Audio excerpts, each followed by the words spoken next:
कृष्ण ने कहा मैं वादा करता हूँ, नंद बाबा की सौगंध खाता हूँ, मैं ब्रज छोड़ के कभी नहीं तो जाऊँ। ऐसा क्या होता है जो यहाँ हाँ से जी। सारे चले जाते हैं और वो आज तक वापस नहीं मिले? सबके साथ ऐसा नहीं कि नहीं मिले, कभी कुछ ऐसा भी हुआ कि वही अंधे हो गए या कुछ ऐसा हुआ कि मेंटली, क्योंकि भगवान जो है वो एक बहुत ही अलग दुनिया के हैं और हम जो हमारी जो आँखें हैं वो उनको देख नहीं पाती है। वो एक्चुअली में भगवान आते हैं, मतलब कृष्ण जी देखो आते हैं? वृंदावन वैसे तो पूरा जो ब्रज है हुँ। हर जगह कृष्ण है, हाँ जी। ऐसा नहीं कि स्पेशली निधिवन में ही है। कोई भी वृंदावन का कोना आप देख लो, वंशीवट देख लो, हर रोज वहाँ भगवान आते हैं।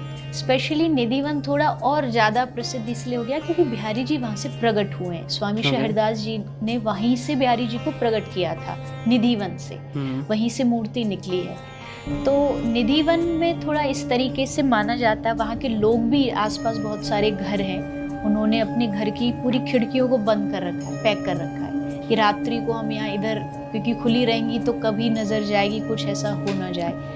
और जो पुजारी हैं वहाँ एक बहुत सुंदर सैया रात को सजाई जाती है। राधा कृष्ण आएंगे यहाँ पर, लीला करेंगे, क्रीड़ा करेंगे, तो कुछ दातुन रखी जाती हैं, कुछ श्रृंगार रखा जाता है। और जब सुबह आते हैं और जब वो पट खोलते हैं तो वहाँ पे पूरी जो चीज़ वो अस्त व्यस्त रहती है, मतलब श्रृंगार फैला हुआ, किसी ने उपयोग किया हो इस तरीके से दिखता है। और रोज़?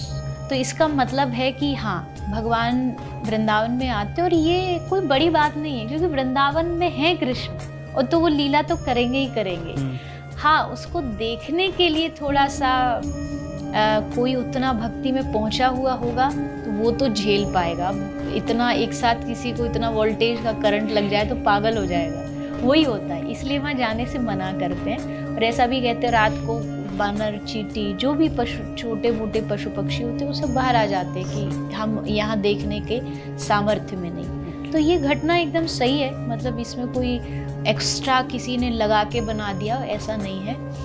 और जो वृंदावन की महिमा को जानते हैं उनको ये चीज़ समझ आती है कि हाँ, हमारे कृष्ण है यहाँ, हमारी राधा रानी है, वो यहाँ लीला कर रहे हैं और हम भाग्यशाली हैं, एटलीस्ट हम उस जगह को भी देख पा रहे हैं, उस मिट्टी को छू पा रहे हैं जहाँ वो रोज रास करने आते हैं, हम उस सैया को प्रणाम कर पा रहे हैं जहाँ उनकी ये लीलाएं होती हैं। ना समझ लोग कह देंगे कि भाई ये मूर्खता है, ये अंधविश्वास है, पर ये अंधविश्वास नहीं है। आप जब किसी से बहुत दिल से प्यार करते हो तब आप उनको हर जगह होने का एहसास करते हो।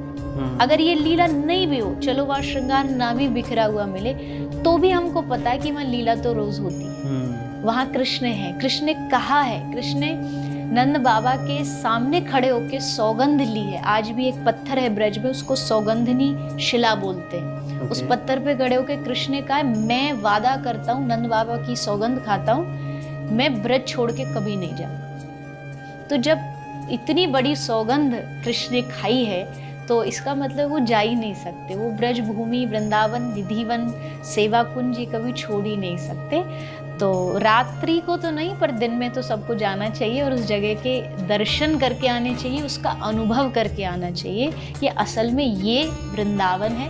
क्योंकि वृंदावन में और बहुत सारी जगह हैं जो थोड़ी सी एडवांस चीज़ें हो रही हैं, बिल्डिंगें बन गई हैं, बड़े बड़े आश्रम बन गए। निधिवन, सेवा कुंज एक ऐसी जगह अभी भी वृंदावन में जो टिपिकल जैसा वृंदावन दिखता था वैसी है, उनसे छेड़छाड़ ज़्यादा नहीं की गई। वहाँ मिट्टी है, वहाँ वही पुराने वाले कदम के पेड़ हैं, वृक्ष हैं, लताएं हैं, तो वो जाके फील होता है कि ऐसा वृंदावन होता होगा कभी, और यहाँ कृष्ण लीला करते हैं।